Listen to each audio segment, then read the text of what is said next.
Hello जी। आज मेरे पास गाड़ी आई है होंडा सिविक 1.5 टर्बो। और इसका कंडेंसर जो है ना, वो जगह जगह से लीक हो चुका है।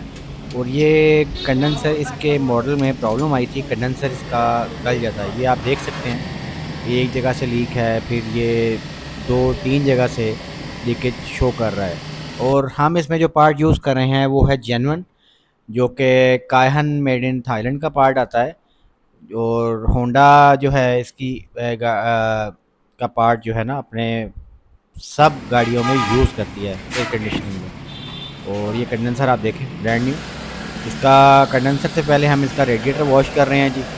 रेडिएटर वॉश करके तो फिर हम इसकी बाकी फिटिंग मुकम्मल कर रहे हैं। ये भी देखें, रेडिएटर से अच्छा खासा ऐसा गंद निकला है, लोग गाड़ी का ख्याल नहीं करते। और इसमें अभी हम जो इसका जेन्युइन पार्ट है वो लगा रहे हैं। उसके बाद हम गाड़ी की गैस रिचार्ज करेंगे। तो गैस भी हम जो है इसमें हनीवेल की चार्ज करेंगे, जो कि ओरिजिनल यूएसए की आती है। ले जी, कंडेंसर फिट हो चुका है। और आप भी अपनी गाड़ी में हमेशा जेन्युइन पार्ट का यूज़ करें, ताकि वो पार्ट आपके कंप्रेसर को या किसी और भी चीज़ को डैमेज ना करे। वीडियो पसंद आए इसे लाइक करें, शेयर करें।